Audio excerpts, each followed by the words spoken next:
जय हिंद साथियों, स्वागत है आपको हमारे चैनल पीसीएस दर्पण पे। देख रहे हैं दोस्तों, रुक्मणी पब्लिकेशन बिहार विद्यालय परीक्षा समिति डीएलएड संयुक्त प्रवेश परीक्षा 2025 के लिए क्वेश्चंस बैंक जो 2022 से 24 का हम लोग डेली बेस पे जो कर रहे हैं। और आज से जो है दोस्तों आपका 2 सेशन होने लगा है, आपको पता ही है। एक सुबह में 9 से 10 के बीच में और दूसरी जो शिफ्ट रहती है 5 से 6 के बीच में।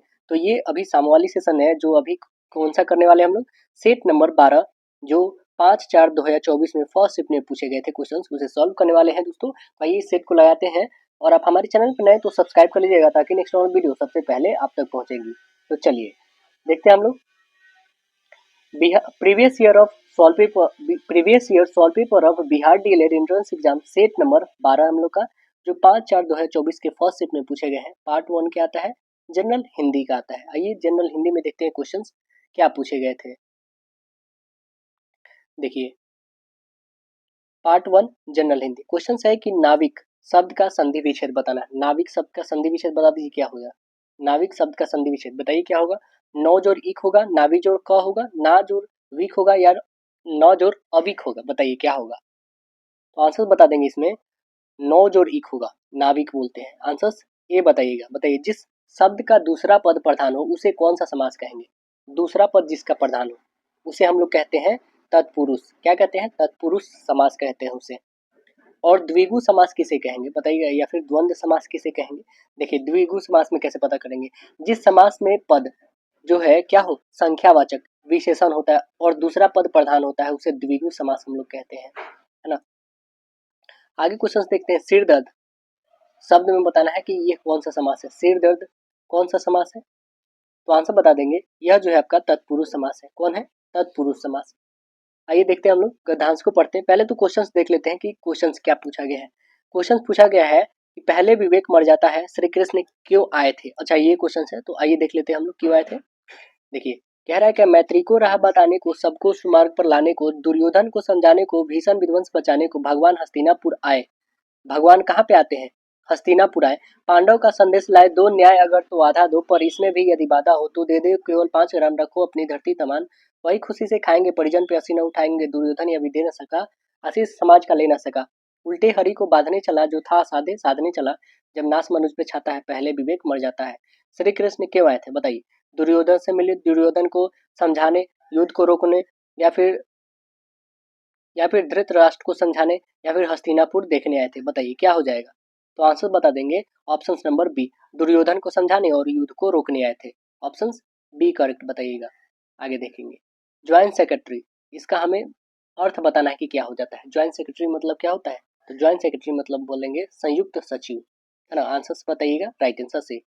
आगे देखेंगे प्रोबेशन के लिए अर्थ क्या होता है। प्रोबेशन मतलब होता है क्या है, तो प्रोबेशन का मतलब होता है परिवीक्षा। क्या होता है, परिवीक्षा। आंसर सी बताएंगे। निम्नलिखित में से कौन सा शब्द समूह वाचक संज्ञा का उदाहरण नहीं है। बताइए कौन नहीं है। दल है, सभा है, गिरोह है, लेकिन सैनिक नहीं है। तो आंसर क्या बता दीजिएगा। ऑप्शन नंबर डी करेक्ट हो जाएगा आपका। देखिए पंडित जवाहरलाल बच्चों के प्रिय थे। वाक्य में व्यक्तिवाचक संज्ञा बताइए क्या है। व्यक्तिवाचक क्या है, इनका नाम, जो खास नाम होता है उसे व्यक्तिवाचक कहते हैं। कलेजा ठंडा होना, मुहावरे का अर्थ बताइए। ठंडा पानी पीना, असंतुष्ट होना, संतोष होना, या फिर ठंडा मलाई खाना। तो आंसर बताएंगे संतोष होना, कलेजा ठंडा होना का मतलब। आंसर डी बताएंगे। इनमें कौन सा वाक्य अशुद्ध है मतलब गलत है। आइए देख लेते हैं कौन गलत है। मेरे को बाजार जाना है, मेरे को बाजार जाना है, ये होगा क्या, बिल्कुल नहीं। तो होगा क्या, मुझे बाजार जाना है, ये होना चाहिए था। तो यहाँ पे ये गलत हो गया। आंसर यही मिल गया हम लोग का। आगे कह रहा है उत्तर से दक्षिण तक सब लंबा रास्ता जाता है। काले शब्द मतलब यहाँ पे जो लाल शब्द में दिया गया उसका पदबंध आपको बताना है क्या होगा। बताइए क्या होगा। उत्तर से दक्षिण विशेषण है, क्रिया है, संज्ञा है, या फिर क्रिया विशेषण है। तो इतना तो आपको पता है कि ये संज्ञा नहीं है। अब बताइए फिर क्या है। जब संज्ञा नहीं तो ये 3 ऑप्शंस बच गए। तो देखिए ये विशेषण भी नहीं है, क्रिया भी नहीं, ये क्रिया विशेषण है। क्या है, क्रिया विशेषण। आंसर डी बताएंगे। देखिए कह रहा आगे का, जिस वाक्य में भाव की प्रधानता होती है उसे क्या कहते हैं। कर्मवाच्य, कृत्यवाच्य, भाववाच्य, इनमें से कोई नहीं, उसे कहते हैं भाववाच्य। क्या कहते हैं उसे, भाववाच्य। ऑप्शन बी बताएंगे। निम्नलिखित में से कौन शुद्ध है, कौन सा वाक्य जो है शुद्ध है बताइएगा। तो आंसर क्या हो जाएगा।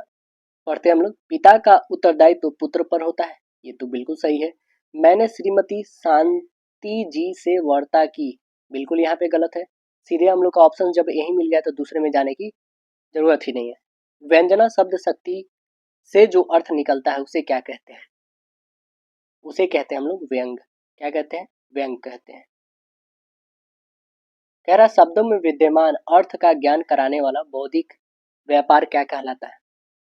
क्या कहलाता है? वह कहलाता है शब्द शक्ति। क्या कहलाता है? शब्द शक्ति। आंसर ये बताएंगे। नाही पराग नहीं मधुर मधु नाही विकास ही काल, अली कली सो सौ अली कली ही सौ बांधियो, आगे कौन हवाल में अलंकार बताना है आपके क्या होंगे? इसमें क्या अलंकार है? आंसर बताएंगे अंत्योक्ति अलंकार। कौन सी है? ऑप्शंस बी बताएंगे अंत्योक्ति, जहां उपमान के बहाने उपमाय का वर्णन किया जाए या कोई बात सीधे न कहकर किसी के सहारे किया जाए, वहां पे अंत्योक्ति अलंकार होता है।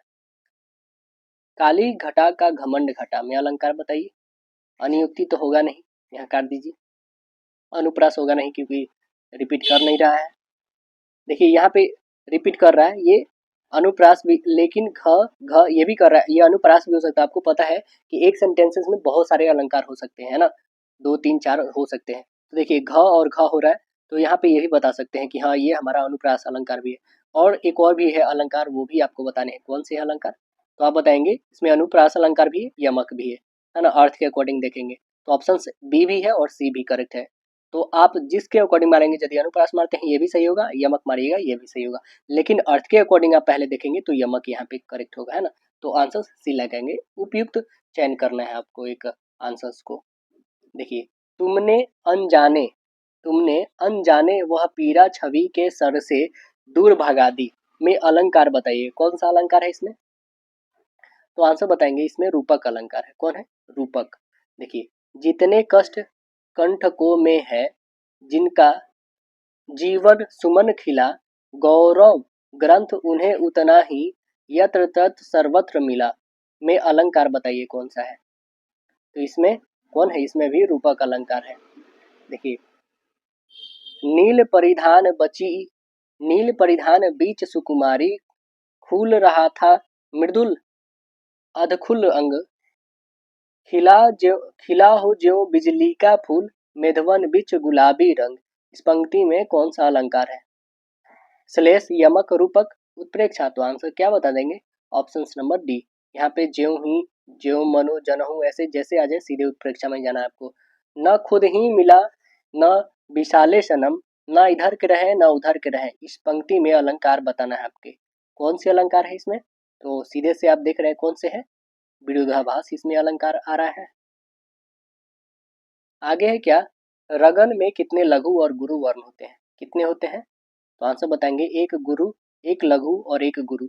ऑप्शन नंबर क्या बनेंगे? राइट आंसर ऑप्शन नंबर आपका ए करेक्ट होगा। एक लघु, एक गुरु, एक लघु, है ना। एक ये लघु है और ये गुरु है, एक लघु। अब बताइएगा वन सत्य क्या है? बताइएगा वन सत्य क्या है इसमें?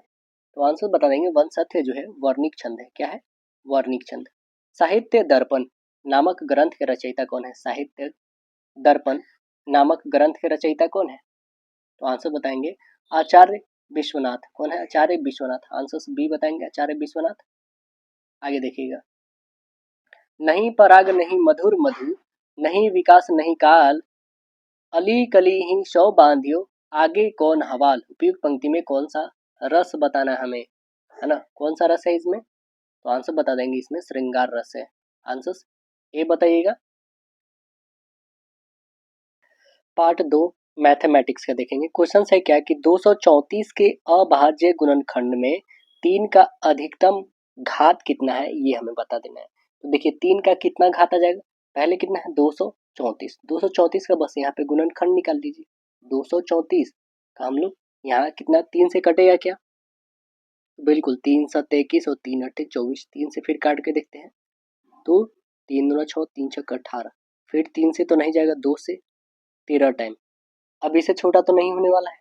हमें 3 का बस घात बताना है। 3 2 बार आया है तो 2 लिखेंगे, 2 एक बार एक ही लिखेंगे, 13 एक बार तो एक ही बार। हमें 3 का घात कितना आ गया? तो 2 बार। ऑप्शन नंबर क्या बना, राइट आंसर डी बता दीजिएगा। बस इतना ही बताने थे। निम्नांकित में कौन वी जातीय है, वी जातीय कहने का मतलब इस सभी में मतलब कि इक्वालिटी नहीं है, वो कौन है सबसे अलग है वो हमें बताना है। देखिए 25/9 पी वाई क्यू के फॉर्म में, ये √2/5 ये तो अपरिमेय हो गया, ये आ जाएगा आपके पास कितना 4 और बट्टे 2 आ जाएगा, तो इसे काटेंगे तो हम लोग के पास 2 आ जाएगा। ये भी एक परिमेय है, ये भी एक परिमेय है, ये भी एक परिमेय है, तो अपरिमेय कौन निकल के आ गया, ऑप्शन नंबर आपका ऑप्शन नंबर सी करेक्ट आ जा रहा निकल के, मतलब सबसे अलग है, ये एक अपरिमेय संख्या, तो ऑप्शन नंबर सी बताएंगे। ये बताइए कैसी है, ये एक अपरिमेय संख्या है, परिमेय है, पूर्णांक है, या इनमें से कोई नहीं है। तो देखिएगा ऐसा जब संख्या आपको मिले ना एग्जैक्टली, तो क्या करेंगे हम लोग, देख रहे हैं 2 3 4 5 6 मतलब ऐसा आ रहा है और रिपीटेड नहीं हुआ है, फिर रुक गया है, मतलब शांत है, ये दशमलव पे है तो है बट शांत है, तो इसे क्या बोलेंगे हम लोग, तो इसे बोलेंगे हम लोग एक परिमेय संख्या के रूप में दर्ज कर सकते हैं। कैसे, 11.23456 है, इसे दशमलव को हटाइए कितने जीरो आ जाएंगे, 1 2 3 4 5, 5 यहाँ पे एक डालिए और 2 3 4 1 5, इतना आपके पास आ जाएंगे। 11 23 45 और 6 और बट्टे 5 को जीरो वाला यहाँ पे लोग लिख देंगे, ये आपका पीवाईक्यू के फॉर्म में, मतलब एक परिमेय संख्या। देखिए आगे, निम्नांकित में कौन बहुपद 2x² - 5x - 3 के शून्यक है। तो देखिए शून्य कैसे हम लोग निकालते हैं, आइए यहाँ पे निकाल के आपको दिखाते हैं। पहले बहुपद है हमारे पास 2x² माइनस में 5x और माइनस में 3। तो देखिए इसका शून्यक कैसे निकालेंगे, शून्यक निकालने के लिए पहले इसका गुणनखंड बनाना होगा हमें, तो गुणनखंड हम बनाते हैं, क्या लिखिएगा 2x² माइनस में ये हो जाएगा 5x को हम लोग ऐसे लिख सकते हैं क्या, 3 दूना 6, तो 6 आ रहा है, 6 में आप 1 से गुणा करोगे तो कितना आ जाएगा 6, और 6 में से 1 घटा दोगे तो 5 आ जाएगा ये आपका, ठीक है। और माइनस में 3, इस दोनों में कॉमन, इसमें कॉमन, तो इसमें कॉमन करेंगे 2x तो बचेगा x - 3, और यहाँ पे कॉमन करेंगे 1 तो ये बचेगा x - 3। अब हमारे पास क्या हुआ, तो x - 3 एक आया और यहाँ पे बचा 2x + 1 बच गया, 2x + 1। अब देखिए यहाँ से निकालेंगे तो x - 3 = 0 हम लोग लिखेंगे, मतलब x की वैल्यू कितना बताएंगे आप 3, और इससे निकालिएगा तो कितने हो जाएंगे 2x और +1 = 0, मतलब x की वैल्यू कितने हो जाएंगे -1 और बटे 2 आ जाएगा, एक आया -1/2 और एक आया 3। तो आइए देख लेते हैं हम लोग कौन सा शून्यक है हम लोग के पास, 1/2 है या -3 वाला है, तो आप देख रहे हैं कौन सा है, तो -1/2 वाला आपके पास प्रेजेंट है, तो ऑप्शन नंबर सी बता दीजिएगा। समीकरण इतना का आलेख कैसा होगा बताना है, ये कैसा आलेख होगा, तो इसका आलेख जो होगा ना वो सरल होगा, ऑप्शन बी करेक्ट बता दीजिएगा। कह रहा है यदि दो चर वाले रैखिक समीकरण युग्म संगत हो तो दोनों समीकरणों द्वारा प्रस्तुत संख्याएं रेखाएं जो होगी वो क्या होंगी बताइएगा, वह क्या होगी, तो वह जो होगी प्रतिच्छेदी या संपाती होगी, क्या होगी प्रतिच्छेदी या संपाती, ऑप्शन नंबर डी करेक्ट बताइएगा। क्वेश्चन है क्या, यदि x y और z का माध्य, ये तीन संख्याएं का माध्य तथा माध्यिका दिया हुआ 50 और 35 है, जहाँ पे x क्या है छोटा है y से और y भी छोटा है किससे z से, तो हमें क्वेश्चन दिया क्या है कि z - x 55 है, तो हमें निकालना है y - x की वैल्यू क्या होगा। तो चलिए देखते हैं हम लोग इसे बना करके, पहले जो भी दिया हमारे क्वेश्चंस में लिखते हैं, z - x दिया हुआ है ना इक्वल में 55, इतना तो दिया हुआ है, ये हमारा फर्स्ट इक्वेशन है। माध्य बराबर क्या होता है, तो आप माध्य बराबर बताएंगे तीनों संख्याओं का वो योग x + y + z है ना, तीनों संख्याएं और बटे में 3 होगा, ये हमारा हो गया माध्य। यहाँ से माध्य हमारा दिया हो कितना 50 दिया है, तो माध्य की जगह पे हम लोग 50 लिखेंगे और ये गुना में आ जाएगा 3, यहाँ पे आप लिखेंगे क्या x + y और +z इक्वल कितने हो जाएंगे 150 हो जाएगा ना, तो यहाँ पे आप लिखेंगे कि 150 इक्वल हो जाएगा x + y और +z हो जाएगा। क्या हम इसे अगला इक्वेशन के तौर पे देख सकते हैं, बिल्कुल अभी देख सकते हैं आप। अब देखिए एक और क्या है कि z - x = 55, इसमें तो दिया हुआ है, और भी क्या हो सकता है, तो हमारा जब x क्या है, x जो है हमारा माध्य है, y तो क्या है y माध्यिका है, क्या है y माध्यिका है, मतलब y की जगह पे हम लोग क्या रखना है 35 रख सकते हैं, इसके जगह पे हम लोग 35 रखेंगे, ठीक है। तो इसके जगह पे आप क्योंकि माध्यिका दिया हुआ है तो 35 इधर आके घट जाएगा, 150 में से आप 35 घटा लेंगे और इक्वल में क्या बन जाएगा x + z बच जाएगा आपके पास, घटाइएगा 35 तो कितने हो जाएंगे आपके पास तो ये हो जाएगा 5 और इसमें से घटाएंगे 4 में से 3 तो 1 और 1, मतलब आपके पास बचेंगे x प्लस जेड इक्वल कितने 115। आपने देखा यहाँ पे एक है z माइनस एक्स इक्वल 55 और यहाँ पे आ गया x प्लस जेड इक्वल 115। क्या हम इसे फर्स्ट एंड सेकेंड इक्वेशन से हम लोग यहाँ पे निकाल सकते हैं z की वैल्यू, क्योंकि x प्लस में है यहाँ पे माइनस, तो दोनों x तो कट जाएंगे तो z बच जाएगा ना हम लोग पास। तो हम लोग z इक्वल क्या लिखेंगे, z इक्वल यहाँ पे 115 है और यहाँ पे 55 है, इन दोनों को इंक्लूड मतलब जोड़ने पे आ रहा है फर्स्ट एंड सेकेंड इक्वेशंस को। तो यहाँ पे लिखेंगे कि x प्लस जेड इक्वल कितना है 115 है, और जो है हमारे पास क्या लिखा गया है माइनस में x और प्लस जेड इक्वल कितने हैं 55 है। यहाँ पे हम लोग x माइनस x और x को काट लेंगे हम लोग, तो ये x और x कट गया प्लस माइनस। अब ये दोनों को जोड़ेंगे तो हो जाएंगे 2z इक्वल में कितने हो जाएंगे, दोनों को इंक्लूड करेंगे ना, ऐड करेंगे हम लोग 115 और 55 को ऐड करेंगे तो 170 ना हो जाएगा, 2 से काटिएगा तो कितने आ जाएंगे आपके पास 85 आ जाएगा। तो ये z का वैल्यू आ गया, कितना आ गया 85। z का वैल्यू जब 85 आ गया है तब हम लोग यहाँ से करेंगे क्या, कोई भी इक्वेशन 2 ले लो या फिर 1, जिसमें भी आपको 1, आप z का वैल्यू रखो तो x का वैल्यू निकल जाएंगे। ठीक है, तो आप x का वैल्यू सपोज करें हम 2 से ही निकालते हैं तो x का वैल्यू कितना हो जाएगा, तो आप सीधे बता दोगे कि 115 में से आप 85 घटा लोगे, मतलब x की वैल्यू जो आ जाएगी वो कितने आ जाएगी 30, x की वैल्यू 30 आ गई, z की वैल्यू 85 आ गई। क्या अब y की वैल्यू निकालना है क्या, तो नहीं, हमें बस चाहिए y में से x निकालना है। y कितनी है, तो y की वैल्यू आपने देखा है, y की वैल्यू अभी फाइंड करना है, तो y की वैल्यू कैसे फाइंड करेंगे, तो यहाँ पे लिखेंगे हम लोग कि y और माइनस है हम लोग का x, y की वैल्यू 35 वैसे ही कोई भी इक्वेशंस में रख के निकाल लेंगे और माइनस करेंगे 30, घटाइएगा तो कितने आ जाएंगे 5, यानी आंसर कितना मिल गया हमें, ऑप्शन नंबर डी करेक्ट मिल गया। देखिए आगे क्वेश्चन कह रहा है क्या कि 1 2 3 4 ऐसे करके n का माध्य हमें बताना है कि क्या हो जाएगा। तो देखिए माध्य इक्वल क्या होता है n प्लस 1/2 होता है कि नहीं, तो बस यही तो हमें निकालना है। देखिए है क्या option number n plus 1/2, option number b correct है आपका।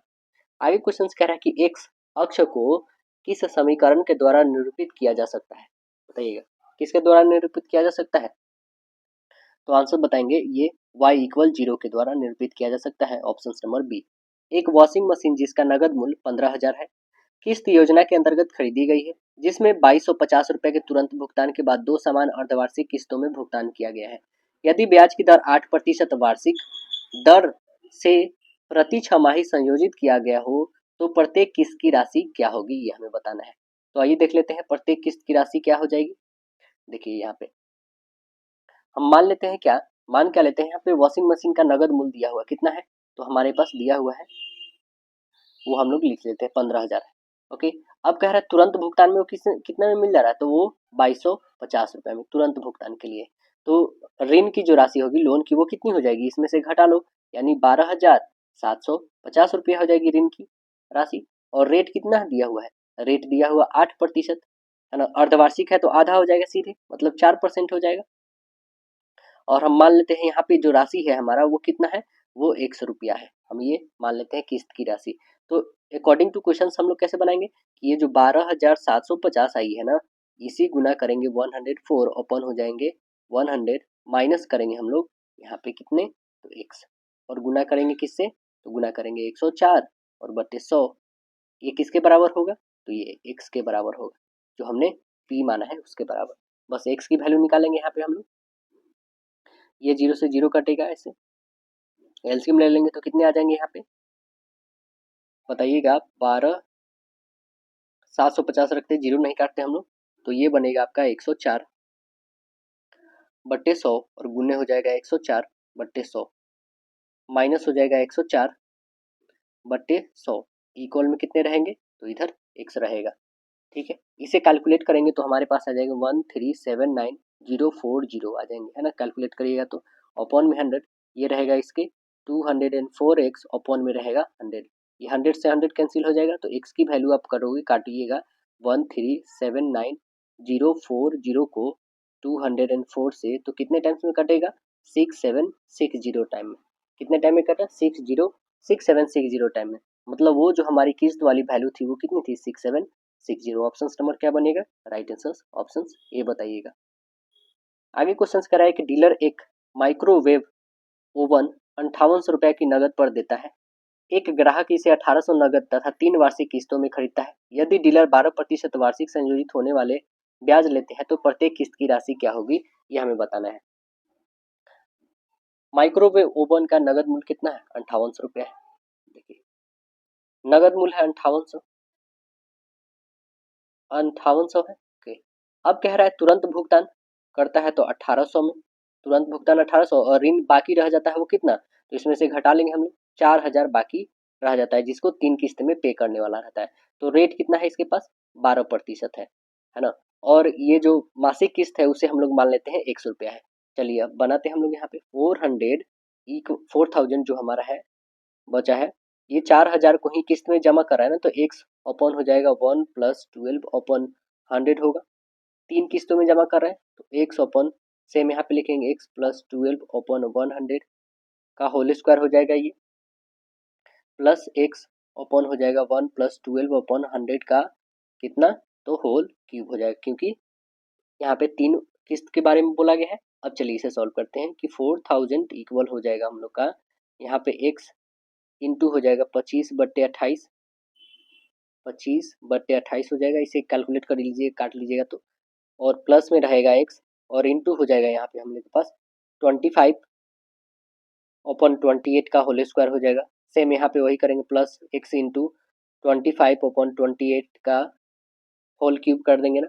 अब इसे आगे सॉल्व करिएगा तो कितने आ जाएंगे आपके पास, 4000 तो रहेगा ही रहेगा इधर में, और ये हो जाएगा 25 और बट्टे 28 को कॉमन कर लेंगे तो हम लोग के पास बचेगा क्या, 1 प्लस यहाँ पे बचेगा 25/28, और प्लस में यहाँ पे बचेगा 25 का होल स्क्वायर, तो सीधे हम लोग 625 लिख दें यहाँ पे, 25 का होल स्क्वायर, 28 का होल स्क्वायर करेंगे 784 होते हैं। चलिए अब यहाँ कैलकुलेट कर लेंगे हम लोग, तो ये 4000 तो रहेगा ही रहेगा इधर, इक्वल में 25 गुन्ने 25/28 और गुन्ने हो जाएगा एक्स, और इसे कैलकुलेट करेंगे हम लोग, एलसीएम ले लेंगे तो 2109 और बट्टे आ जाएंगे 784। ठीक, अब इसे कैलकुलेट करिएगा, एक्स की वैल्यू हम फाइंड करेंगे तो 4000 हो जाएगा इधर, इंटू हो जाएगा 28/25 हो जाएगा, है ना, और इंटू 784 अपॉन हो जाएगा 2109। इसे काटिएगा आप तो आपके पास डेसिमल में आएंगे और वो कितने हो जाएंगे, 1665.40। देखिए है क्या ऑप्शन नंबर 1665, 1665 है, तो यस ऑप्शन नंबर आपके पास सी ऑप्शन नंबर है। आगे क्वेश्चन है हम लोग के पास, एक वृत्त का व्यास है तथा वृत्त के केंद्र का निर्देशांक दिया हुआ है तथा बी के निर्देशांक दिया है, तो ए के निर्देशांक क्या होगा। यहाँ पे एक वृत्त है, ये हमने व्यास ले लिया, ये ओ है, ये हमने ए और इसे बी माना। अब देखिए इसका निर्देशांक जो दिया गया वो हम लोग लिखते हैं, ओ का दिया हुआ है 2 और -3 दिया है ना यहाँ पे केंद्र का निर्देशांक। बी के निर्देशांक दिया है कितना, 1 और 4 दिया हुआ है। हमें ए का बताना है कि क्या होगा, तो ए के लिए हम लोग क्या ले लेते हैं, ए के लिए हम लोग यहाँ पे कर लेते हैं x1 और y1 हम मान लेते हैं यहाँ पे, क्या इसे हम लोग ए के लिए मान ली। तब देखिए ए और बी के मध्य बिंदु का निर्देशांक यदि फाइंड करने चलेंगे हम लोग, तो इसे हम लोग x बोल सकते हैं, इसे y, इसे x2 बोलेंगे और इसे y2 बोलेंगे ना, और ये x1 y1 है। ठीक है, चलिए अब इसे सॉल्व करते हैं, इमेज समझे होंगे तो अच्छे से आसानी से बना पाएगा। एक्स वाई फाइंड करने के लिए हम लोग का फॉर्मूला क्या होता है, तो x1 + x2 अपॉन होता है 2 और y1 + y2 अपॉन होता है 2, है ना। चलिए इसका वैल्यू रखते हैं हम लोग, कितने हैं, x1 तो x1 ही रह जाएगा, इसका वैल्यू 1 दिया हुआ है, अपॉन में 2 होगा, और ये दिया हुआ है y1 और प्लस इसका वैल्यू है 4, अपॉन में हो जाएगा 2। ये किसके बराबर होगा, क्योंकि x और y की वैल्यू तो दिया हुआ है यहाँ पे, कितना है 2 और माइनस में 3, तो ये देखिए ये y की वैल्यू है, मतलब इसके इक्वल में रख सकते हैं, ये x की वैल्यू है मतलब इसके इक्वल में रख सकते हैं आप, तो रखिए यहाँ पे, जब एक दूसरे से कंपेरिजन करेंगे तो ये इसके इक्वल में और ये इसके इक्वल में रखेंगे ना, क्योंकि ये y है और ये x है। चलिए यहाँ पे रखते हैं हम लोग, पहले x को 2 इक्वल रखते हैं, x1 + 1/2 क्रॉस मल्टीपल करेंगे तो ये 4 हो जाएगा ना, 2 2 जा 4, और ये इधर 1 है तो ये प्लस में है, इधर आके घट जाएगा, यानी x1 जो आ गया आपके पास कितना आ गया, 3 आ गया, x1 कितने आ गए, 3 आ गए हैं। अब हमें y1 की बारी है, चलिए x1 यहाँ पे हम लोग लिख लेते हैं, कितना आ चुका है 3। अब y1 के लिए निकालेंगे तो यहाँ पे -3 इक्वल y1 और +4/2, यही ना है, मल्टीपल करेंगे तो माइनस में 6, इक्वल में y1 और प्लस में 4, ये जाके उधर घटेगा, मतलब क्या हो जाएगा, माइनस में हम लोग के पास 10 हो जाएगा। y की वैल्यू कितनी आ गई है, तो आपने देखा माइनस में 10 आ गई y1 का, x1 का और y1 का निकल गया, जो a का निर्देशांक था हमारा, मतलब क्या निकल गया 3 और माइनस में 10 है। क्या option number 3 minus 10, yes option number आपका ए है, करेक्ट आंसर बन गया ए। देखिए आगे क्वेश्चन है आप लोग का कि बिंदु दिया हुआ है ना, इनके बीच की दूरी के लिए फॉर्मूला कौन सा यूज करेंगे। जब दो बिंदु दिए हो तो उसके बीच की दूरी कैसे फाइंड करते हैं, तो उसके लिए देखिए फॉर्मूला होता है क्या, उसके लिए फॉर्मूला होता है 2√a² प्लस बी स्क्वायर होता है, 2√a² plus b square, option number b correct होगा। आकृति में आसान कोणों का युग्म को चुनना है हमें, तो ये चुनते हैं हम लोग, कौन सा है आसान कोण, तो आपको पता होगा आसान कोण जो है आपके ए बी डी, ये जो ए बी डी है ना और डी बी सी, ये दोनों क्या है आसन्न कोण है, क्या है दोनों आसन्न कोण, जो ऑप्शन नंबर बी में आपका है करेक्ट आंसर बना। देखिए आगे कह रहा है कि 5 सेंटीमीटर त्रिज्या कि एक वृत्त के व्यास ए बी एक छोर पर स्पर्श रेखा एक्स ए वाई को वृत्त पर खींचा जाता है, एक्स वाई के समानांतर और ए से 8 सेंटीमीटर की दूरी पर जीवा सी डी की लंबाई कितनी होगी, यह हमें बताना है। तो चलिए हम लोग इसे सॉल्व करके देखते हैं कितनी हो जाएगी दूरी। यहाँ पे एक वृत्त है और ये टेंजेंट खींचा गया है और यहाँ पे एक जीवा है।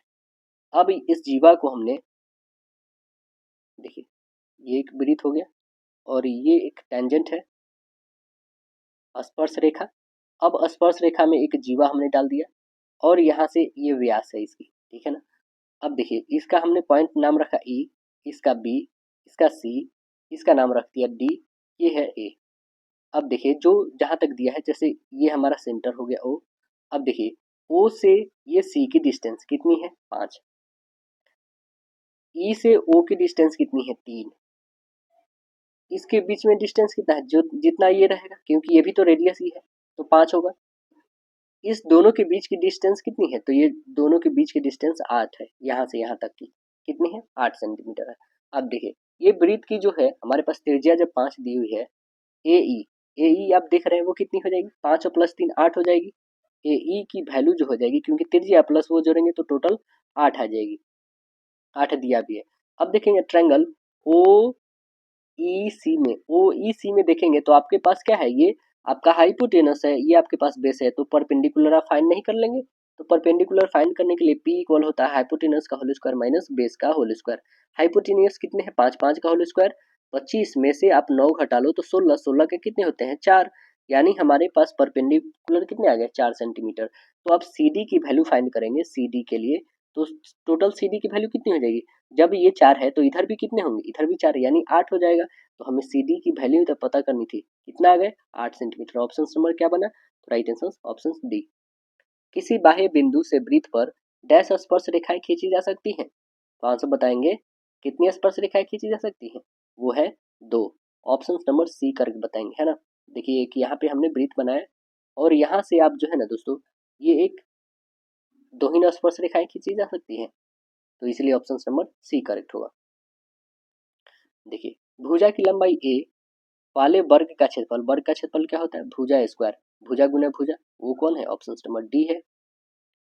एक लंबवृत्तीय बेलन के आधार की त्रिज्या आधी कर दी जाए तथा ऊंचाई समान रखते हुए घटे हुए बेलन का आयतन का मूल बेलन के आयतन का अनुपात आपको बताना है। देखिए बेलन का आपके आयतन याद होंगे तो बहुत ही आसानी से बना पाइएगा।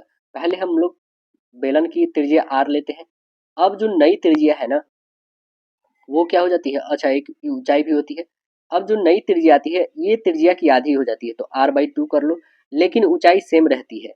अब चलिए ये मूल वाला हमारा और ये नया है, ठीक है, ये हम लोग लिखेंगे मूल, ये हम लोग का मूल वाला है और ये जो है हम लोग का नया है, नया है, ठीक है। अब देखिए मूल इसका क्या निकलता है वॉल्यूम, तो वॉल्यूम आप बताएंगे पाई आर स्क्वायर एच होता है, इसका वॉल्यूम भी सेम ही रहेगा, मतलब आयतन पाई आर स्क्वायर एच। चलिए इसका रखेंगे, तो किससे हमसे पूछा गया है, कह रहा है क्या कि घटे हुए बेलन के आयतन का मूल बेलन के आयतन से हमें अनुपात बताना है, तो मतलब कि नया वाला ऊपर रखना हमें, तो रखेंगे नए वाले को pi R square H upon pi R square H. क्या हम लोग पाई से पाई एच एच काट सकते हैं? बिल्कुल। बस हम लोग के पास क्या बचा? R square. ये तो आर का आर ही रह जाएगा, आर अपन टू, क्योंकि नए वाला है स्क्वायर में, और ये आर स्क्वायर, तो आर स्क्वायर से आर स्क्वायर कैंसिल होगा, मतलब ये कितने हो जाएंगे हमारा, टू का होल स्क्वायर करेंगे तो फोर, यानी कितना आ गया? 1:4 के रेशियो में आ जाएगा। तो देखिए है क्या 1:4 का रेशियो में ऑप्शन नंबर? तो यस, ऑप्शन नंबर है आपके पास राइट आंसर सी, बताइएगा। कह रहा है कि सबसे बड़े लंब वृत्ताकार शंकु का, ये सेंटीमीटर क्यूब कहने का मतलब है कि वॉल्यूम मतलब आयतन ज्ञात कीजिए जिसे 4.2 सेंटीमीटर किनारे वाले घन से काटा जा सकता है। तो आइए हम लोग बताते हैं इसकी त्रिज्या, भले इसकी आयतन क्या होगी। तो देखिए आयतन क्या हो जाएंगी, जब त्रिज्या दी हुई हमारे पास 4.2 से डिवाइड करेंगे तो कितने हो जाएंगे? 2.1 सेंटीमीटर हो जाएगी। हाइट कितनी हो जाएगी? 4.2 हो जाएगी। अब शंकु की आयतन होती है वॉल्यूम बराबर 1/3 पाई आर स्क्वायर एच होता है। तो रखेंगे 1/3, पाई की वैल्यू 22/7, आर कितनी है? 2.1 इंटू 2.1 इंटू 4.2 हो जाएंगे। चलिए इसे काटते हैं हम लोग, तो काटिएगा, इसको हटाइएगा तो 10, इसे भी हटाइएगा तो 10, इसे भी हटाइएगा तो 10, काटेंगे 7 से 3 टाइम में 3 से कैंसिल हो गया। तो अब क्या बचा हमारे पास? तो सीधे लिखेंगे यहाँ पे कि 22 गुन्ने 21 गुन्ने 42 और बटे बच गए आपके पास 1000। ओके, कैलकुलेट करके इसे डिवाइड करिए तो आपके पास आ जाएंगे 19.404, यानी 19 आप 4 भी बोल सकते हैं। तो ऑप्शन नंबर क्या आ गया? ऑप्शन नंबर आपका डी करेक्ट। आंकड़े दिया है, इसका बहुलक बताइए। बहुलक जो सबसे ज्यादा बार टर्म्स आता है कौन सा है जो सबसे ज्यादा बार आया? देखेंगे 13 है क्या? बिल्कुल नहीं, 13 तो नहीं। क्या 10 है क्या? तो 10 भी नहीं, बिल्कुल काटिए, सीधे 13 भी हमारा कट गया। 8 को देखते हैं, 8 आप देखेंगे तो एक बार, दो बार, तीन बार आए हुए हैं, ठीक है, इसे अभी सस्पिशन में रखते हैं, ये तो होगा नहीं। 12 को देखते हैं, 12 एक ही बार है, मतलब ऑप्शन नंबर सीधे हमारा बी करेक्ट होगा, क्योंकि सबसे ज्यादा बार यही आया है।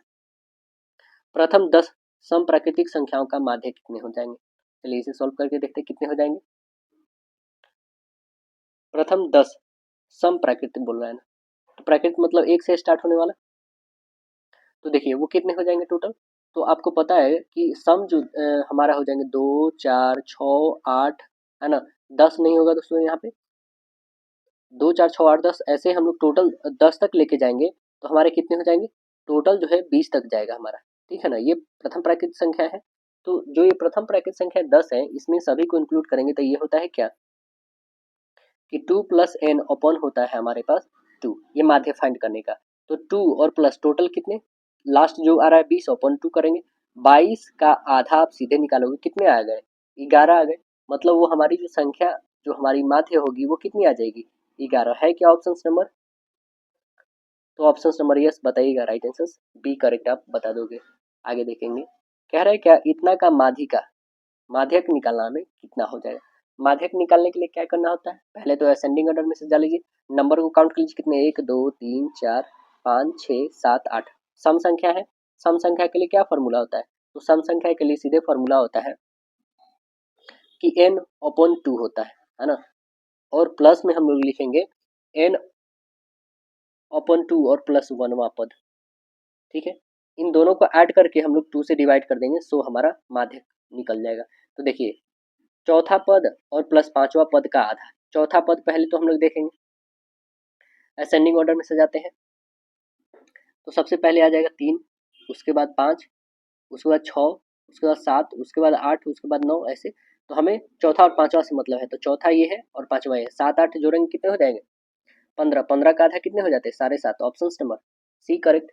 अब देखिए आगे कह रहा है क्या, sine 4 theta plus cos 4 theta equal 1/2, sine theta into cos theta का वैल्यू बताना है, क्या होगा? चलिए इसे सॉल्व करते हैं, क्या होगा। हम लोग लिख लेंगे ऐसे कि साइन स्क्वायर और प्लस कॉस स्क्वायर, इसे हम लोग ऐसे कर सकते हैं, 4 है तो इसको स्क्वायर में लिख सकते हैं, माइनस में 2 साइन इंटू कॉस लिख सकते हैं ना, इक्वल में 1/2, ये सभी स्क्वायर में है। ओके, तो इसे लिखेंगे, इसका वैल्यू तो 1 आ गया, माइनस में ये लिखेंगे 2 sine square into cos square equal 1/2 है। अब देखिए यहाँ पे हम लोग 2 sine square into cos square रखेंगे, ये क्या था हमारे पास, ये हो जाएगा 1 माने 1/2 हो जाएगा ना ऐसे। ये साइन स्क्वायर और कॉस स्क्वायर को हम लोग देखेंगे यहाँ पे, तो कितने हो जाएंगे, यहाँ पे हम लोग लिखे हैं sine square into cos square, equal हम लोग 1/4 लिखेंगे ना, लिखेंगे। तो आप बताइएगा यदि इसको हम लोग हटा दें स्क्वायर को, यानी साइन इंटू कॉस सिर्फ बचाए यहाँ पे, तो ये इसका स्क्वायर रूट पे आ जाता है। स्क्वायर रूट मतलब आप सीधे बताओगे प्लस माइनस में आएगा। साइन इंटू कॉस का वैल्यू कितना आ गया 1/2, वो कैसा है तो एक प्लस और माइनस में आ गया 1/2 आ गया। तो देखेंगे ऑप्शन नंबर है क्या, तो यस ऑप्शन नंबर है 1/2 प्लस माइनस, तो राइट आंसर डी करेक्ट होगा। tan 30 अपन cot 60 का वैल्यू कितना हो जाएगा, देखिए tan 30 का वैल्यू कितना होता है पहले ये आपको पता होना चाहिए। tan 30 का वैल्यू होता है 1/√3 और cot 60 का कितना वैल्यू होता है तो 1/√3 ही होता है 1/√3। तो आपने देखा दोनों सेम है मतलब काट दो, ऑप्शन नंबर सीधे दिख रहा है, ऑप्शन नंबर डी करेक्ट होंगे। देखिए आगे क्वेश्चन कह रहा है यदि 1 minus tan square 60 degree upon 1 plus tan square 60 degree equal दिया हुआ cos x, तो यही x का हमें डिग्री बताना है कि कितना डिग्री आएगा। चलिए इसे सॉल्व करके देखते हैं क्या आना चाहिए। तो देखिए यहाँ पे जो 1 माइनस tan स्क्वायर दिया हुआ है, क्या हम लोग लिख सकते हैं tan स्क्वायर 60 का वैल्यू होता है √3, तो 1 माइनस √3 का होल स्क्वायर करोगे तो 3 आ जाएगा, तो सीधे हम लोग 3 ही लिखते हैं √3 के, सीधे 3 लिखते हैं हम लोग। ओके अपॉन में लिखेंगे, यहाँ पे भी √3 हो जाएगा, √3 का होल स्क्वायर करेंगे 3 ही आ जाएगा, तो 1 प्लस 3 ही लिखते हैं। इक्वल में हम लोग रखते हैं cos x, इसी का वैल्यू निकालना है x का। अब देखिए 1 ई घटाओगे तो कितने आ जाएंगे हमारे पास, तो आप घटाइए तो माइनस में 2 आ जाएगा, अपॉन में क्या हो जाएगा 4, इसे काटेंगे कितने आ गए 1/2 आ गया, वो भी कैसा माइनस में। इक्वल हम लोग रखेंगे cos x, बताइए 1/2 किसका वैल्यू होता है cos थीटा में 1/2, तो 1/2 आप बताओगे ना माइनस में, वो भी नहीं तो ये होता है cos 120 डिग्री इक्वल होता है cos x, ये 120 का वैल्यू होता है 1/2 माइनस में। तो अब देखो cos cos कैंसिल हो गया, मतलब x की वैल्यू 120, ऑप्शन नंबर क्या बनेंगे राइट आंसर बी करेक्ट बताइएगा, 120 डिग्री आएगा आपका।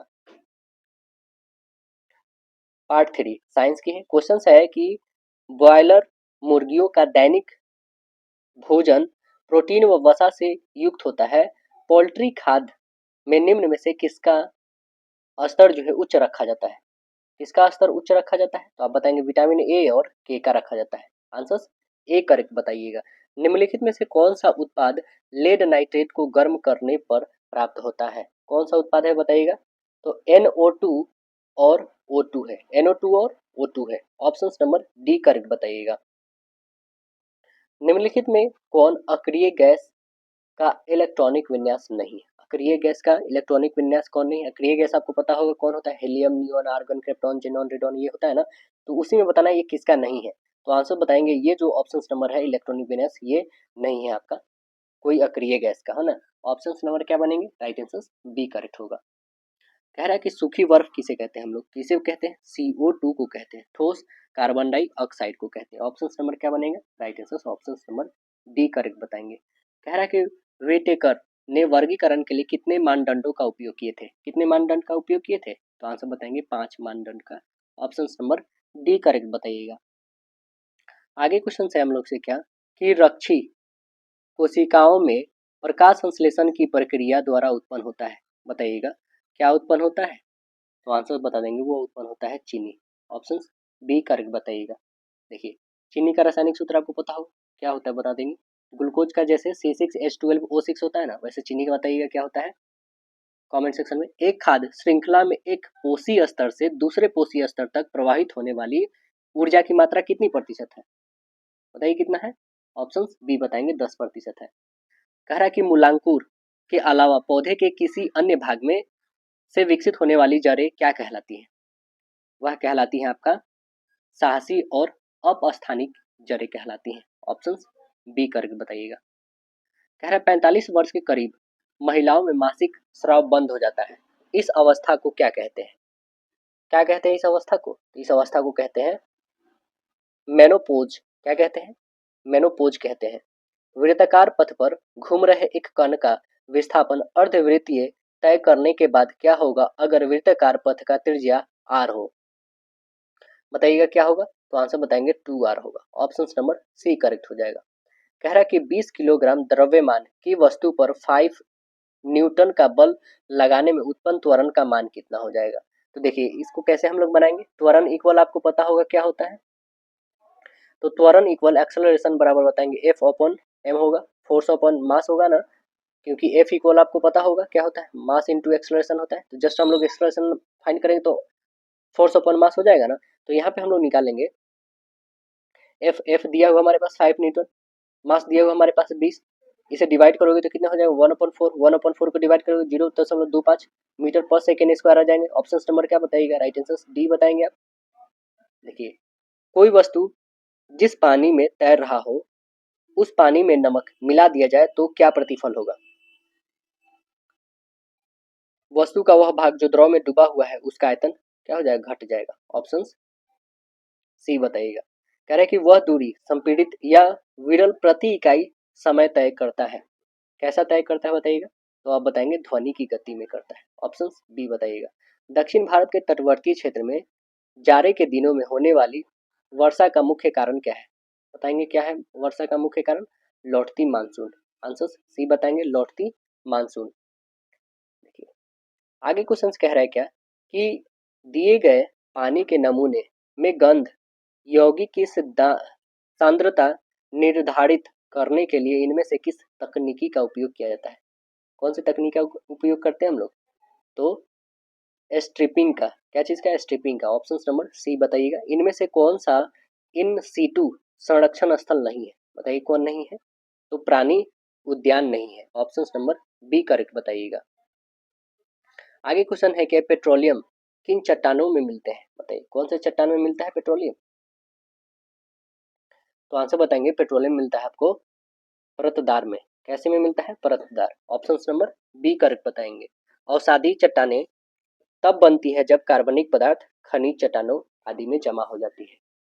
आगे कह रहा है क्या, विद्युत हीटर विद्युत धारा के किस प्रभाव पर कार्य करती है, किस पे कार्य करती है, ऊष्मीय प्रभाव पे। आंसर सही बताइएगा। चुंबकीय ध्रुव की प्रबलता है एसआई मात्रक बताइएगा क्या होता है, क्या होगा, तो आंसर बताएंगे एम्पियर मीटर होगा। ऑप्शन बी करेक्ट बताइएगा, एम्पियर मीटर। गोलीय दर्पण में फोकासांतर एवं वक्रता त्रिज्या के बीच संबंध क्या होगा, क्या हो जाएगा बताएंगे, तो R=2F होगा। ऑप्शन नंबर ए करेक्ट बताएंगे, R=2F। पार्ट 4 देखेंगे, सोशल स्टडीज। क्वेश्चन है कि फ्रांस की क्रांति का स्वरूप क्या था, फ्रांस की क्रांति का स्वरूप क्या था। आंसर बताएंगे, ये था बुजुर्ग क्रांति। क्या था, बुजुर्ग क्रांति। आंसर यहाँ पे डी करेक्ट बताइएगा। फ्रांस की क्रांति कब हुई थी, 1789 में हुआ था। फ्रांस की क्रांति का मुख्य मांग जो थी वो थी स्वतंत्रता, समानता और भ्रातृत्व था वहां का। फ्रांस की क्रांति लुईस 16वें के शासनकाल में हुआ था।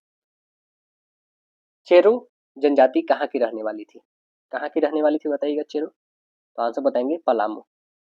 ऑप्शन नंबर डी करेक्ट बताएंगे, पलामू। अरेबिका किस्म की कॉफी शुरू में निम्नलिखित में से किस देश से भारत लाई गई थी, कहाँ से लाया गया था, यमन से। आंसर सही बताएंगे, यमन। यमन की कैपिटल क्या है, Sana. All India Trade Union Congress AITUC का गठन कब और किसकी अध्यक्षता में किया गया था, तो आंसर बताएंगे 31 अक्टूबर 1920 में लाला लाजपत राय जी के द्वारा किया गया था। आंसर सही बताएंगे।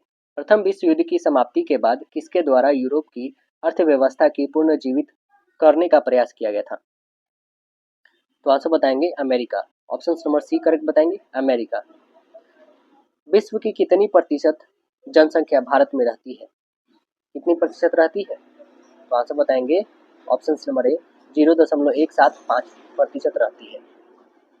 अकॉर्डिंग सेंसेक्स 2011 के अकॉर्डिंग, 2011 के अकॉर्डिंग बताया गया है।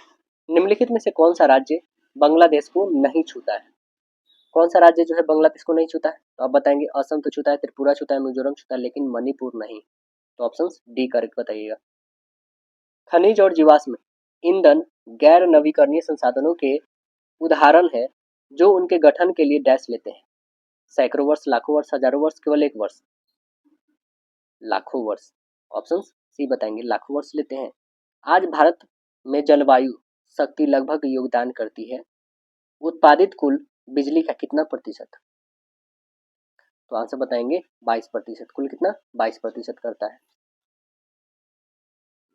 कह रहा है कि स्थानिक प्रजाति का एक उदाहरण है, क्या है बताइए, स्थानिक प्रजाति का एक उदाहरण।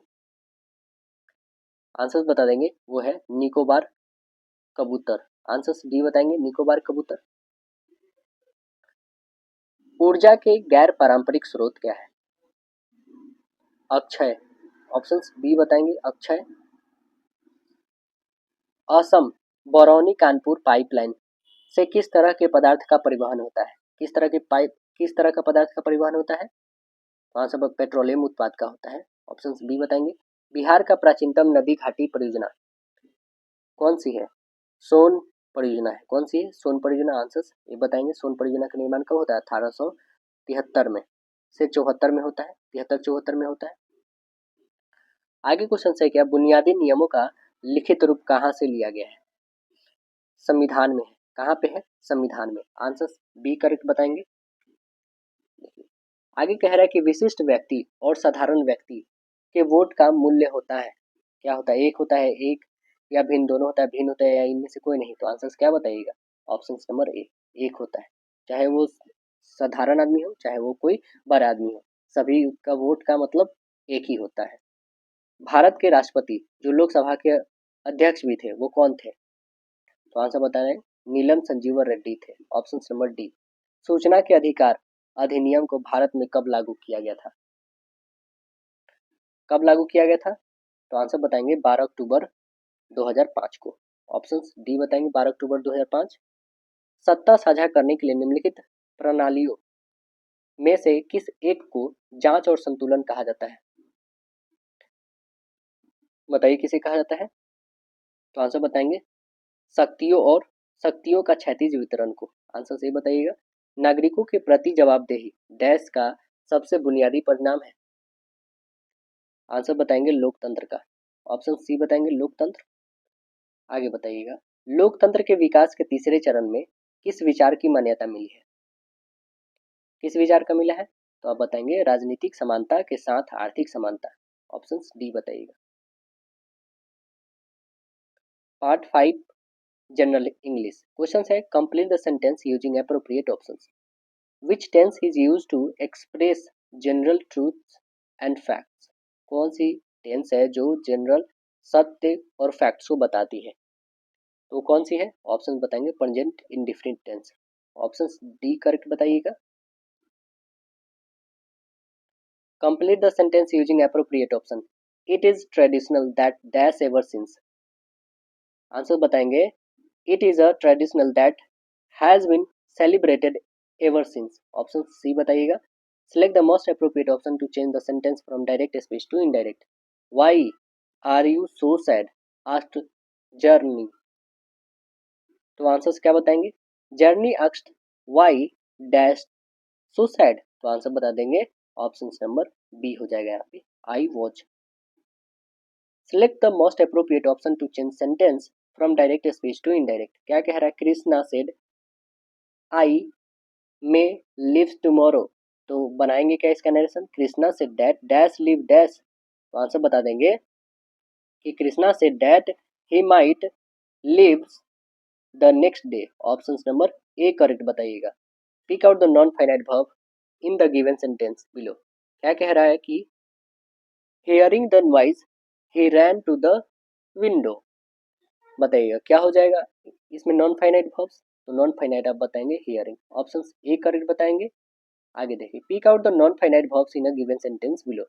Would you mind waiting a moment? बताइएगा क्या हो जाएगा यहाँ पे आंसर्स? तो आंसर बताएंगे वेटिंग। ऑप्शन सी बताइएगा। Identify the passive voice of a given sentence. क्या है हमारे पास सेंटेंस? तो सेंटेंस है we shall have discussed the matter. बताइएगा क्या बनाएंगे इसका वॉइस? तो आप बताएंगे कि the matter will have been discussed. Option b बताइएगा। Which of the following is या are used to a marks या mark of punctuations? तो आंसर बता देंगे वो है आपका ऑल ऑफ दिस। कॉमास में, फुल स्टॉप में, कोलोन में, सभी में। आंसर डी बताइएगा। Which punctuation mark is used after a statement? कौन सा पंक्चुएशन मार्क है? तो वो है फुल स्टॉप। आंसर बी बताइएगा। Fill up the blank with the correct option. You should take care dash his health. Answer बताएंगे option number A correct होगा। You should take care of his health. Option A बताइए। Fill up the blank with the correct option. The old man felt dash the leader. बताइए क्या होगा यहाँ पे? कहेंगे the old man fell dash the leader, तो option correct answer B correct होगा। Of, combine the following sentences into a one simple sentence, क्या है हमारे पास, the servant moved the room, she found a wallet lying in the corner. बताइएगा क्या बनाएंगे इसका कंबाइन करके, कंबाइन अब बनाइएगा ना कि while mopping the room, the servant found a wallet lying in a corner, answer D correct बताइएगा। नेक्स्ट क्वेश्चन है क्या, combine the following sentences into one simple sentence, he was very dull, she could not understand. बताइए क्या बनाइएगा, तो answer बताएंगे he was too dull to understand, option D correct होंगे। Select the alternative which best express the meaning of items या phrases, क्या हमारे पास item, capital punishment, capital punishment का मतलब क्या होता है, कहेंगे मृत्युदंड या फिर मौत की सजा, तो आंसर बताएंगे डेथ पेनल्टी, आंसर सी बताएंगे। Select the alternative which best express the meaning of items या फ्रेजेस, क्या है, catch up with, catch up with का मतलब क्या होता है, कैच अप विथ का मतलब आप बता दोगे का कोई अर्थ प्रयोग होता है, इसका आंसर बताएंगे being to have an effects, option number d करके बता देंगे। Select the alternative which best express the meaning of items या फ्रेजेस, है ना, क्या है हमारे पास, कम ऑफ, कम ऑफ का मतलब क्या होता है, इसका मतलब होना, आंसर्स क्या बताएंगे, to happen as planned, option B करके बताएंगे। Choose the correct phrase from given option and make a conditional sentence, क्या हमारे पास है, if the party dash on Saturday Emma would have gone there, तो आंसर बता देंगे कि if the party had been on Saturday Emma would have gone there, option B होगा। Choose the correct phrase from given option and make a conditional sentence, I dash around the wood if I had not won the lottery, answers क्या बताएंगे, answers बोलेंगे कि I would not have travelled around the world if I had not won the lottery, answers D हो। Fill up the blank with the correct options, all the furniture dash old, all the furniture look old, answers A बताइएगा। Fill up the blank with the correct options, a galaxy of stars dash twinkling in the sky, तो answers क्या बताइएगा, answers बता देंगे is, option number D correct होगा is. Part 6 logical and analytical reasoning, देखिए नीचे दिए गए विकल्प में विषम हमें बताना है, बस नाव रेलगाड़ी टमटम, कौन सबसे अलग है बताइए, तो आप बता देंगे कि ये नाव जो है पानी में चलता है, बाद बाकी सभी सरफेस पे चलते हैं, ऑप्शन बी। यदि पुलिस को शिक्षक कहा जाता है, शिक्षक को राजनीतिक, राजनीतिज्ञ को डॉक्टर, डॉक्टर को वकील, वकील को सर्जन, तो बच्चों को कौन पढ़ाएगा, देखिए शिक्षक को क्या, राजनीतिज्ञ, यानी ऑप्शन नंबर ए बताएंगे राजनीतिज्ञ पढ़ाएंगे। बताइएगा सभी से अलग इसमें हमें सभी से अलग नहीं बेना रेख बताना है, नारी, माँ और डॉक्टर, बताइए कौन सा होगा, तो आप कहेंगे ये जो नारी है ना, ये जो माँ है, ये जो माँ है यही तो नारी है, और आप कहेंगे कुछ माँ कुछ नारी जो है डॉक्टर हो सकती है, ऑप्शंस क्या दिख रहे हैं, राइट आंसर ऑप्शन नंबर ए बताइएगा। आगे बताना है नीचे दिए गए अक्षरों को मिलाकर नहीं लिखा जा सकता है वो कौन सा शब्द है, डिपार्टमेंट से कौन सा शब्द नहीं बनेगा ये हमें बताना है, कौन सा नहीं बनेगा, तो आप देखेंगे PARAD, ये नहीं बनने वाला क्योंकि इसमें डबल ए आया है, इसमें तो एक ही ए है, इसलिए ये नहीं बन सकता है, आंसर से बताएंगे। देखिए हल करने के निर्देश से एक कक्षा में 7 छात्र हैं, लड़के और लड़कियों सहित है, ए से लेके जी तक है, वे 3 बच्चे 1 2 3 पर बैठे हैं, ऐसे कि प्रत्येक बेंच पे कम से कम 2 छात्र और प्रत्येक बेंच पर कम से कम एक लड़की है, सी जो एक छात्रा है मतलब लड़की है, ए ई और डी के साथ नहीं बैठी है, एफ लड़का छात्र केवल बी के साथ बैठा है, ए अपने सबसे अच्छे दोस्त के साथ बैठा फर्स्ट पर बैठता है, जी बेंच 3 पर बैठता है, ई सी का भाई है, इन 7 विद्यार्थियों में कितनी लड़कियां हैं ये हमें बताना है, तो चलिए हम लोग दिखाते हैं कितनी लड़कियां हैं इसमें। पहले तो एक टेबल बना लेते हैं, कौन कौन है, ए से लेके पहले 7, ABCDEF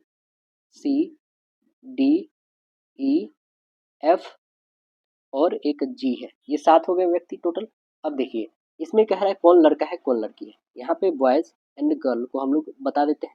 देखिए तो बॉयज़ के लिए हम प्लस और गर्ल्स के लिए माइनस डालते हैं, तो देखिए ये तो लड़की है, ये वाली, ये भी लड़की है, ये भी लड़की है, और यहाँ पे या तो ये लड़की या फिर ये लड़का हो सकता है। ये संभावनाएं हैं, ये लड़का है, ये भी लड़का और ये भी लड़का है। अब देखिए ये बेंच 1 पे बैठी है, ये भी बेंच 2 पे बैठी है, और ये बेंच 3 पे बैठी है। ओके, और ये बेंच 1 पे, और ये भी बेंच 1 पे, और ये बेंच 2 पे, और ये बेंच 3 पे। ये तो हमने डायग्राम ड्रॉ किया। हम लोग से क्वेश्चन क्या पूछा गया है, कितनी इसमें लड़कियां हैं। तो आप देख रहे हैं यहाँ पे 3 तो स्पष्ट करा है, एक चौथा होने की संभावना है या नहीं भी, मतलब क्या बताए 3 या 4 बोल सकते हैं। तो ऑप्शन नंबर क्या बन जाएंगे, राइट आंसर ऑप्शन नंबर आपका बी करेक्ट बता दीजिएगा। आगे देखिए क्वेश्चन क्या है, इसमें बताना है फुलफिल क्या करिएगा, है ना, कौन सी संख्या आएगी इसमें, कैसे बनाएंगे हम लोग। तो आप देखेंगे कि 11 है, यहाँ पे 33 है, तो 189 आ गया है, कैसे हुआ है। तो 11 में 2 यदि जोड़ते हैं हम लोग तो कितने हो जाएंगे, 11 प्लस 2, तो अब बताइएगा 13। 11 में 2 जोड़ेंगे तो कितने आए, 13। 13 में यदि 4 जोड़े तो 17, इसमें 4 जोड़े, इसमें 2, इसमें 4। सेम यहाँ पे देखते हैं, इसमें 2 और इसमें 4, इसमें भी 2, तो इसमें 4 ही तो जोड़ने होंगे, तो 4 जोड़िए कितने आ जाएंगे बताइए, 4 जोड़ेंगे तो 95। ऑप्शन नंबर क्या बनेंगे, राइट आंसर डी। इसमें बताइए आगे फुलफिल क्या होंगे। तो अब देख रहे हैं 7 और 8 में, 7 और 8 को जोड़िए कितने हो जाएंगे, 15। 15 में 6 से गुना करिए कितने आ जाएंगे, तो आप बताइएगा 90। इसमें भी सेम वही करिए, दोनों को ऐड करेंगे 13, 13 और 5 में गुना करेंगे तो कितने आ जाएंगे, 65।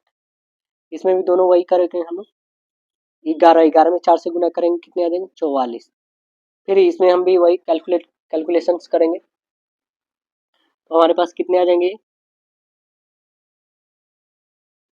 ये हमारे जो आ रहे हैं, आप देख रहे हैं हम लोग ने जो ऐसे करा है, ये जो हम लोग के पास है, बस ऐसे कर देना है, 7 8 15, 15 छक्के 90 आ जा रहे, 7 6 13, 13 25 65 आ रहे हैं, तो 6 5 11, 11 छक्के 44। ऑप्शन नंबर आप बताएंगे बी हो जाएगा, बल्कि ऐसे नहीं, ऐसे ऊपर से नीचे आएगा, ठीक है।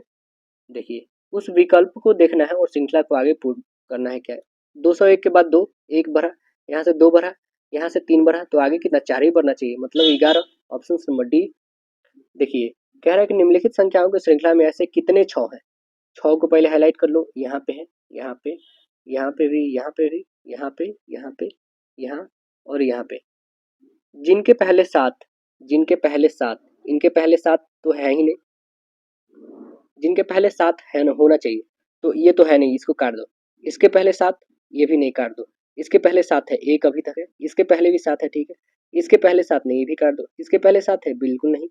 इसके पहले 7 है, इसे रखने और इसे रखते हैं। अभी तक हम लोग कितने हैं जीवित, तो 2 और 4 जीवित, लेकिन ठीक बात 9 नहीं होना चाहिए, ठीक बात 9 नहीं होना चाहिए। क्या इसमें है, तो इसमें तो नहीं है 9। क्या इसमें है, इसमें भी 9 नहीं है। क्या इसमें है 9, तो हाँ बिल्कुल है, तो इसे भी काट दो 9। और इसमें है, तो आप बताएंगे नहीं, यानी कितने निकलेगा, 3। ऑप्शन नंबर कितना बताइएगा, ऑप्शन नंबर सी करके बताइएगा। आगे देखिए क्वेश्चन कह रहा है कि 7 11 13 17 19, तो आगे क्या आएगी। अब देख रहे हैं एक कैसी है, अभाज्य संख्या है। अभाज्य 7 के बाद 11 13 17 19, तो क्या हो जाएंगी, 21 तो आएगा नहीं, यहाँ पे क्या आ जाएगा, 23 आ जाएगा। ऑप्शन नंबर बी करके बताइएगा। तो आशा है दोस्तों वीडियो पसंद आएगा, फिर मिलते हैं नेक्स्ट सेशन में, जब तक के लिए धन्यवाद।